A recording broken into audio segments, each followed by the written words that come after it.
At first, they led a somewhat wretched existence and lived without rule after the manner of beasts.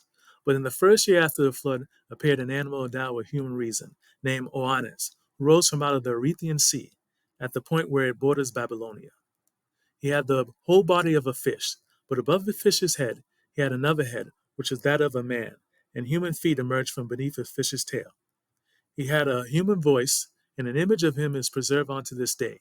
He passed the day in the midst of men without taking food. He taught them the use of letters, sciences, and arts of all kinds. He taught them to construct cities, to found temples, to compile laws, and explain to them the principles of geometrical knowledge.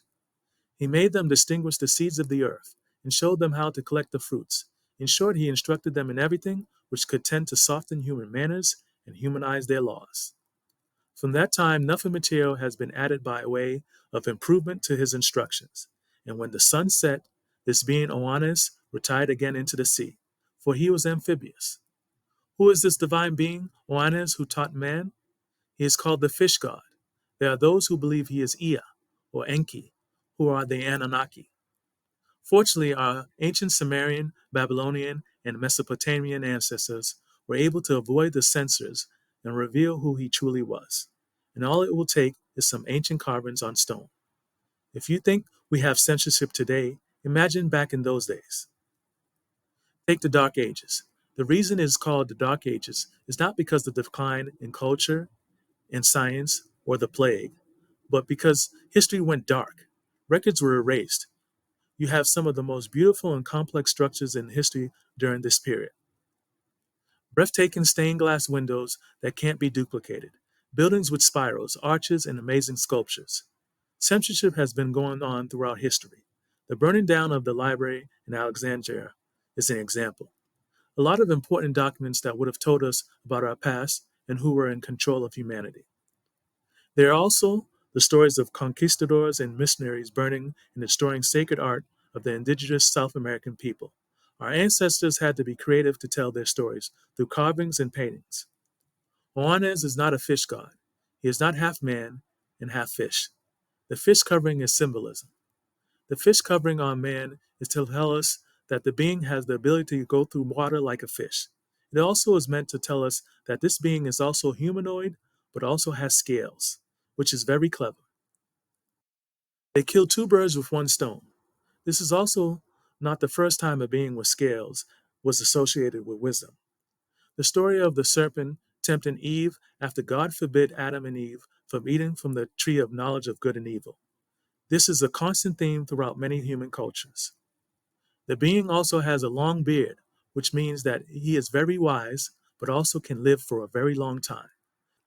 The device in his hand is some type of control box that is very powerful, probably powered by crystals. It emits signals. The being uses it as protection. It can produce or take life. Egyptian hieroglyphs show the god Ptah, who is said to be a creator god. He was a great teacher. He was called a developer, one who fashioned things. He is described as having green skin. He has a long divine beard and holds a scepter with the Ankh symbol. The Ankh has a similar loop like what Oannes has in his hand. I have come to the conclusion that Oannes was an alien. He was most likely a reptile. He had the ability to go in and out of the water nearby. We have stories today of people seeing UFOs coming in and out of the water. Think about this period. It is after the Great Flood around 4000 BC. Humanity is recovering. They are nomads. Someone was setting it up so people can stay in one place and grow. Kind of like herding cattle, but more of that later. Our alphabet originated around this time. The first two letters of the alphabet are Phoenician. The letters A and B. Alpha meant nothing other than a letter name to the Greeks, but it meant more to the Phoenicians, who spoke a Semitic language related to Hebrew and Arabic. Their letter names were based on everyday Phoenician words. Aleph was the word for bull or ox, a word that was heard to start with the vowel sound ah. Aleph, which the Greeks heard as alpha, was the first letter of the Phoenician alphabet. Created sometime in the second millennium BC, the letter shape itself represented an ox. In fact, the head of an ox, with its horns trailing behind. The Phoenicians tended to draw this letter with the nose of the ox pointing to the left, but the Greeks remodeled the Phoenician letters on geometrical lines and turned the alpha round so that it stood upright on its horns. One can still imagine the ox head facing forward, horns trailing behind, as if the plowman is guiding his plow up the page. Oxen are thought to have first been harnessed and put to work around 4000 BC. The letter B was part of the Phoenician alphabet more than 3,000 years ago in 1000 BC. At that time, the letter was called Bet and looked a little different, but it made the sound of a B and was second in the alphabet. The shape of the letter resembled the floor plan of a house, and the word Beth meant house. Earliest examples of Sumerian cuneiform dated around 3000 BC in Iraq show pictographs with representations of grain heads that eventually led to the first accounting and writing systems. Many of the baked clay tablets are inventories related to grain harvests, storage, and transactions.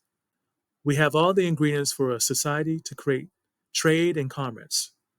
It makes sense for a man to be taught math. People are now being herded into kingdoms to be ruled over.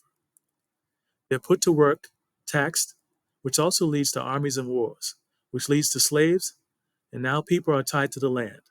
They build temples of worship where they give their earnings as tribute. The priests make the laws.